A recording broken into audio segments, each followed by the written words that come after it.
Hi there, and welcome back to Queens Behind the Scenes. I am your host, Sharice Beckett. At the top of the hour, I want to just say, please like, share, and subscribe. Sharing is caring, so make sure you do that. But I wanted to thank all the people who had responded to me about the season premiere when we talked about pretty costs and let's not act like it doesn't, because clearly we did touch a nerve. And so we talked about beauty and we talked about maintenance and we talked about the pressure that women feel to always stay like youthful and polished and put together as we do. But after that episode, I kept thinking about another layer of the conversation that people kind of love to simplify online: pretty privilege. And honestly, I think people talk about pretty privilege in a way that is way too shallow, because I think there is a deeper layer to that. Because yes, attractive people are often treated differently. That part is real, and we know that, and there's data that actually shows that. We know that part. But what people rarely talk about is the pressure that is attached to that, the assumptions that are attached to that, and the maintenance that is attached to that, and the objectification that is attached to that, and the professional dynamics that are attached to that. And for women, especially Black women, the conversation gets even more layered, because beauty is not always just social. Sometimes it's strategic, sometimes it's protective, sometimes it changes how we seriously take people or how seriously people take you. And sometimes the same things that get rewarded also gets weaponized against you. And so that's the conversation that I wanted to have today, because I thought it was kind of a great piggyback to the conversation that we already had. And I don't know that it's coming from it's not coming from a bitter perspective and not from a poor, pretty girl perspective, but from an honest perspective, because women are navigating very complicated relationships with beauty right now. I see it. I was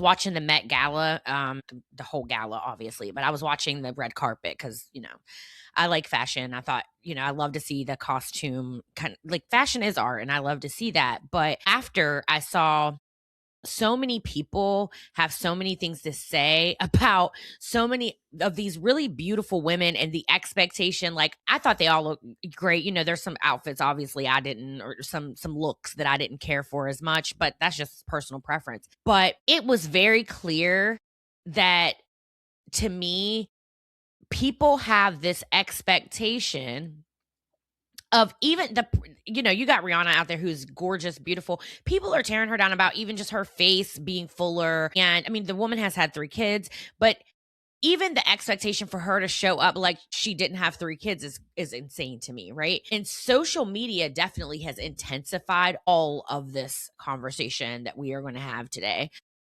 So, yeah, so today we are going to we're going to get into the privilege, the pressure, the performance, and the politics of being considered attractive in today's world. So let's talk. Let's stop pretending for 5 seconds. People absolutely respond to beauty. They do. They do. And I think sometimes people avoid saying this out loud because they don't want to sound shallow, but pretending it's not true is ridiculous. And it's just phony, because we know that people absolutely respond to beauty. Even when you're okay. There was this guy. I'm gonna give y'all a little story. There was this guy when I was younger. My mom was like, "Oh, he's a nice guy." Try to not get me to date him, but just like, he's a nice guy. Why not that guy, or something like that? And I'm like, there's no chemistry. I did not find that man attractive. I'm not, and I'm not going to pretend for 5 seconds like that wasn't a response to the looks, right? So when people try to act like that's not a thing, it's just ridiculous to me. Anyways, so attractive people, they are often approached differently. They're spoken to differently, given more grace, remembered more easily, perceived more positively initially, because your personality comes through, and if you're ugly inside, you get ugly outside. I mean, but that's all real, and studies have shown it, and corporate environments show it, corporate data has showed it, social media shows it, dating shows show it, hospitality shows it. The world responds to aesthetics. Just like if you're going down a home, you are going to notice the best house on the block, right? because of the aesthetics. Now, does that mean every attractive person has an easy life? Absolutely not. I'm not saying that. And honestly, I think people hear pretty privilege and they immediately reduce it to pretty women have everything handed to them. And that's not what I'm saying either. What I am saying is appearance influences human interaction. And honestly, a lot of women know it's at this at a very early age. We know at a very early age. Women understand quickly that beauty can create access. We do. Sometimes social access, romantic access, professional visibility, financial access. And I think a lot of women quietly adapt to that reality without even consciously realizing they're doing it. You learn what gets rewarded. Right? You learn what gets rewarded, just like a kid learns what gets rewarded in your household. You learn what gets attention, positive or negative. You learn what gets positive reinforcement over time. And over time, that starts shaping people's behavior. And that's real. And we know it. So here's the part people kind of skip over, though, because everybody loves discussing the privilege, but nobody really wants to discuss the pressure. Because if the world rewards beauty, then women start feeling pressure to maintain that beauty. And that is where things get psychologically complicated for women, because now beauty is not just expression anymore. It becomes performance, it becomes maintenance, it becomes management, it becomes monitoring. And honestly, sometimes it becomes real true anxiety. And there are women who genuinely panic at the signs of aging. I've seen it. And listen, I think we talked about this in the first episode. Women do. We panic at the signs of aging. And I'm generalizing right here. I'm not saying all women. I'm just saying for women in particular, we panic more than men. Men, a lot of times, because they can get called a sexy silver fox. So they're like turning into their sexy silver fox selves, right? Women, we're like, oh my God, a wrinkle. Because obviously there's these societal norms that, we have learned to adhere to. And like I said, from a very early age. And it's not because women hate themselves, but it's because they understand how differently we are treated once youth starts shifting. And if we're really, really honest, women are socially rewarded for attractiveness from such a young age that it becomes deeply tied to identity. And that's a real conversation. That's just facts. A lot of women are not afraid of wrinkles. A lot of them are. And I meet women who are rarely afraid of wrinkles. They're afraid of losing visibility. They're afraid of losing relevance. They're afraid of losing access. They're afraid of no longer receiving the softness and attention and the validation or treatment that they became accustomed to. And people get judgmental. And then you ask yourself why women feel that way. Because society has trained women to connect desirability with worth for decades. Then act shocked when women internalize it. And that's just such a two contradictory like perspectives. Because at such a young age, we are learned to desire to connect our worth to desirability. I'm not saying that's true for me. I'm not saying that's true for every woman, but I do think in general, women have been conditioned to connect worth with the desirability to attractiveness. And that's because of the way the world works, right? So let's talk about the internet for a second, because I do believe social media absolutely changed this conversations. I mean, come on. It is so true. I mean, there was no OnlyFans. There was no such thing as an Instagram model or any of those things. Beauty standards used to feel a bit distant, like some of the things that you see now regular people have, that was celebrity level. So you're held to a high standard, as high of a standard as a celebrity when you're just trying to mind your business. And now we feel, because of social media, we feel these shifts in the immediate, constant consumption of social media. Every day you're consuming faces nonstop, perfect lighting, perfect angles, perfect fillers, perfect filters, editing, surgery, injectables. Again, what I said this the last time, I am a strong proponent for injectables. I mean, if that's what your thing is, I get injectables and not fillers, but and I don't mind using a filter on my face, right? But there are times, and I would say this, the other day I was doing a reel and I was like, oh my God, do I want to put a filter on my face? I was so puffy and so I just didn't feel myself. So I did put a filter on my face, but then I ended up taking it off because I was like, nah, I just look like I don't even look real. Like, I don't even look like I have any like features. So, But what we consume on a daily basis are those things. Perfect. Like I said to somebody the other day, I was like, oh my God, look at this girl's picture. How can I get my, they were like, girl, that is, first of all, partial. And most of it is like filters. And I'm like, oh my gosh, but you see how your brain just eventually starts treating enhanced beauty like baseline normalcy. And that is a really dangerous psychology.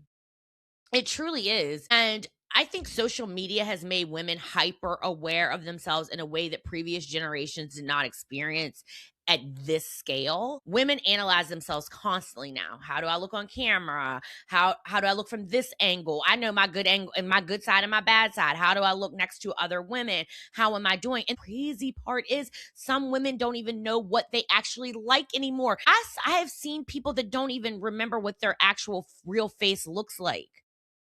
They only know what gets engagement, right? What gets attention, what gets rewarded online. And that creates this really strange dynamic where women are performing beauty more than experiencing beauty. Even femininity online has become branding. Everything is aesthetics now.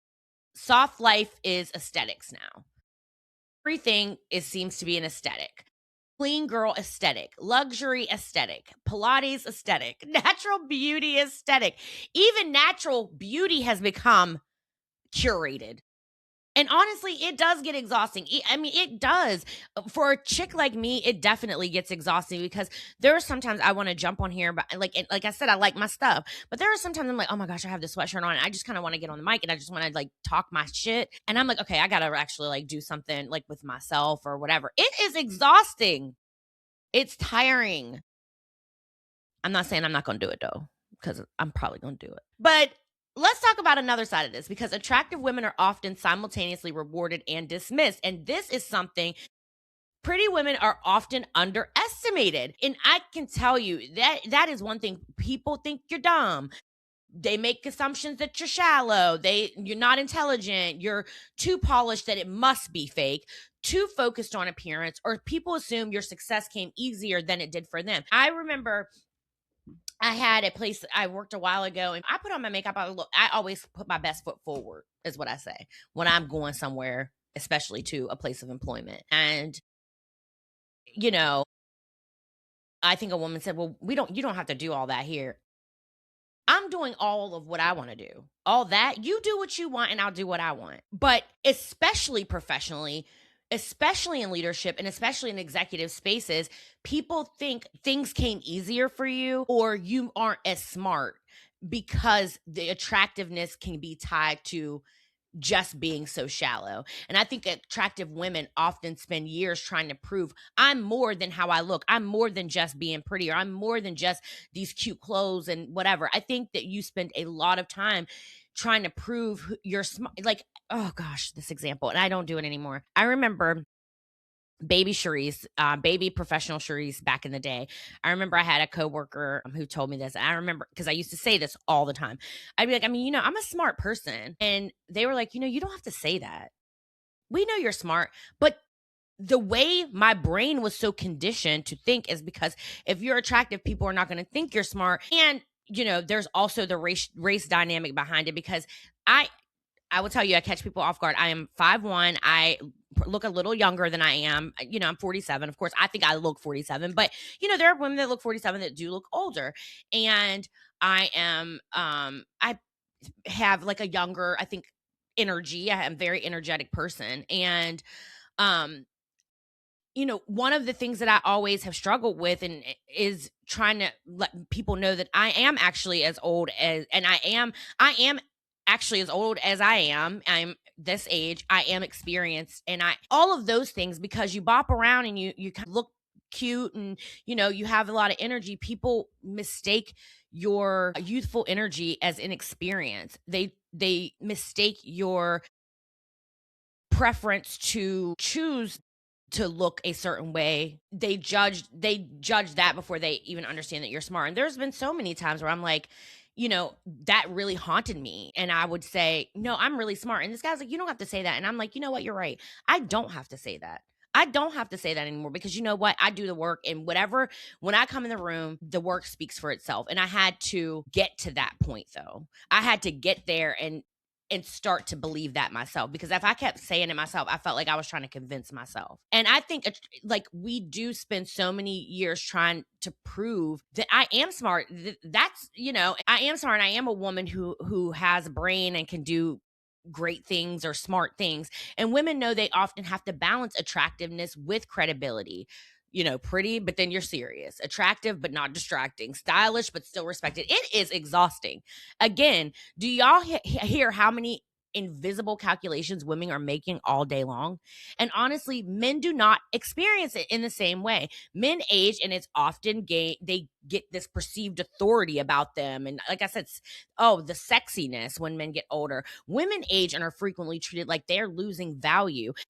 I remember this guy, I think his name was Kevin Samuel.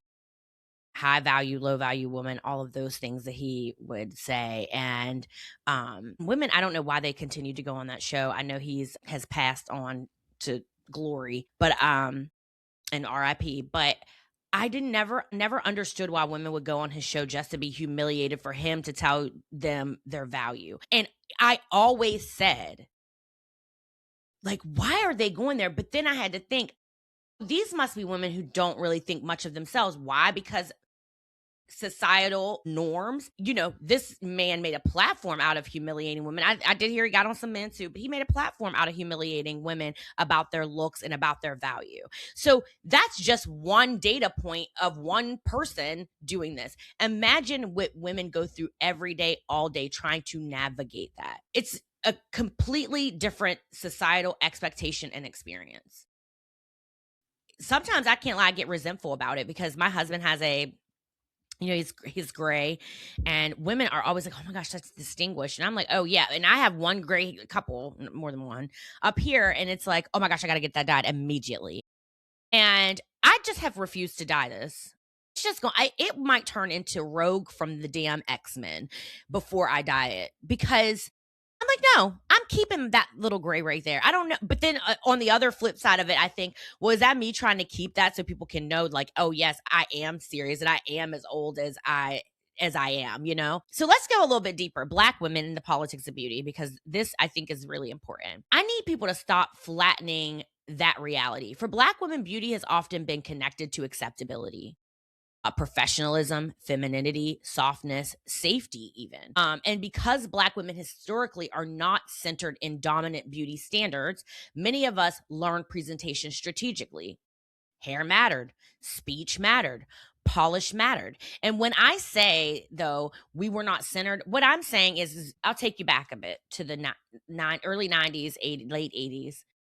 When you would go into any store, drugstore, Walmart, any of those places, and you would go to try to find Black beauty products, there was a subsection of a section that was committed to Black beauty. When I was younger, there were not very many colors of foundation to pick from. I mean, there were some, and I'm not that, like my mom, I'm sure probably had a more difficult time in the 70s and like the 60s. But like, honestly, we weren't centered in the